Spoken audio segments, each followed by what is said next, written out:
doesn't sound like the beginning.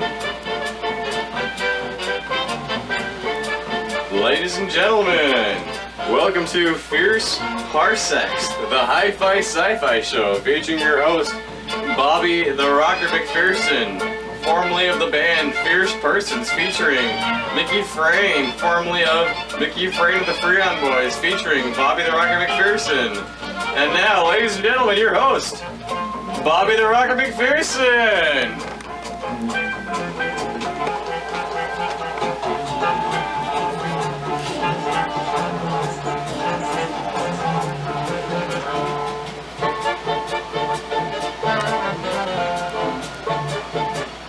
Whew! Alright. Woo! Yeah, round of applause for the soundtrack. Yes, another sci-fi classic, which we will mention later on in the show. Ladies and gentlemen, welcome to Fierce Parsecs, the hi-fi sci-fi show featuring myself, Bob the Rocker McPherson, and my sidekick, Toasty, the toaster with artificial intelligence. Let's hear a big warm welcome for Toasty, the toaster with artificial intelligence like Hal from AI. Woo! Toasty, would you like to say something? Indeed. Good call. Let's have our first guest on. How about a show? Yes, the famous now I'm just going to say, ladies and gentlemen, now you can't have a science fiction movie without a science fiction sounding soundtrack of the movie. And then there would not be many cool, good science fiction soundtracks for movies without our next guest, the creator of the first synthesizer, computer electronic sounds, rock and kick-ass spaciness, if I may introduce him, Professor Robert Moog. Woo! Woo! Thank you. Thank you, everyone. Thank you. Well, be damned, the professor himself. Whoa! Sorry. Feel a little comfortable tonight? I'm really relaxed. What can I say? Well, that's good. And now on to the interview. Now, Professor Moog, if I can call you Bobby. Right.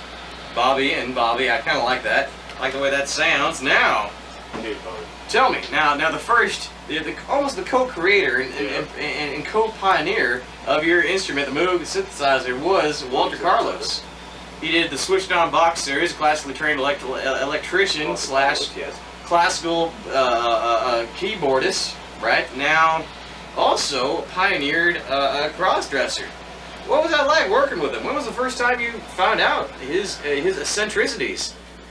Well, yes. Let me say. There was this time. It was just any time. It wasn't a holiday or a particular date. It was just whenever. I called him, or he called me, or something, and he was supposed to come over and do some work with the items. And items being the original non-modular Moog synthesizer. Walter came over, and when he got there, he was wearing a dress. A dress? Whew! Well, you know, I mean, there's dresses and then there's dresses. I mean, some people have the figure for it and some don't. Did it at least look half decent? Yes. And the dress did it suit him? It was startlingly appropriate. Good call. Well, I still don't know if we were able to actually talk about the dress, but eventually when the Twan soundtrack came out, it was Wendy Carlos. Wendy Carlos. He had made the transformation Wendy by Carlos. 1981. From Walter. Clockwork Orange soundtrack, it was Walter Carlos. Tron soundtrack, Wendy Carlos. Startlingly appropriate for a guy in a dress. Right. Well, now the first use of your modular Moog synthesizer unit with presets built in a singular unit. Who was that? When was that? Well, Keith Emerson. Mm-hmm. Keyboardist Keith Emerson. Of Emerson, Lake and Palmer, correct? ELP, Bobby. Emerson, Lake and Palmer. ELP. Right. Keith Emerson. Keith Emerson. Now, when you first tell me your reaction of when you first heard the song, their hit single, and especially in America, look at man, when you first heard that, because that was the first example of your preset module unit being used like live or even in a studio on an actual produced album. Can you tell me your reaction? Well, setting aside Van Dyke Parks, I suppose, when I heard Lucky Man, it was just so much of the instrument. It was displayed. It was so animated, so inventive, so electronic. It was just startlingly appropriate. It was very appropriate for the using of the instrument. That was even the first one. It was just full of so much vibrancy, electronicness, Moogness, Keith Emerson. One might even say it was full of ELP-ness. Yes. Could you say that again? Robert, I didn't catch that last line. Good thing. It was full of ELP-ness. Whew! Whew! Alright, I think it's about all the time we have. We gotta go.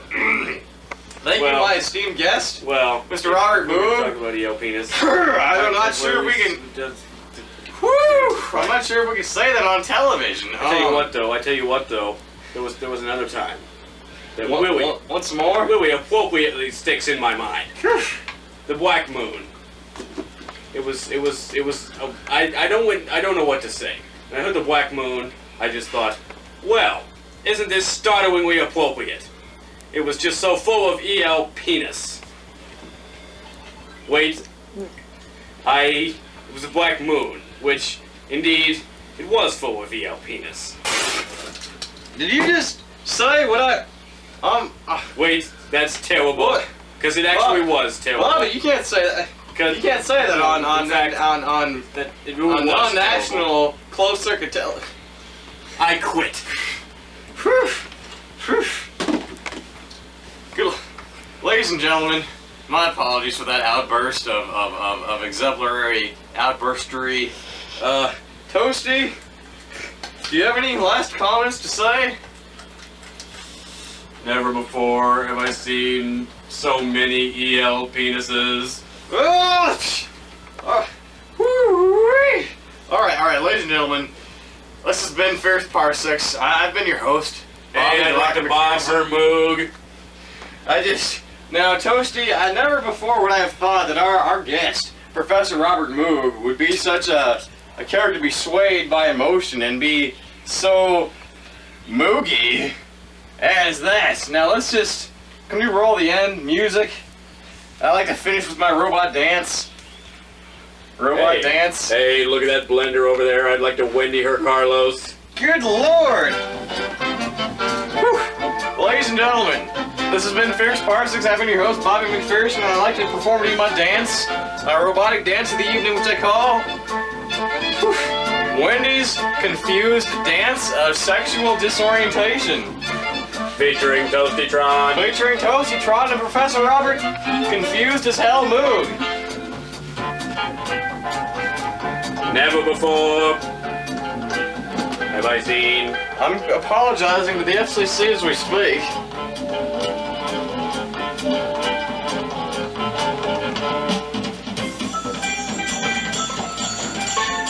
(1973), Emerson, Lake and Palmer, on stage, live, and featuring the introduction of Carl Palmer's brand new steel drum set.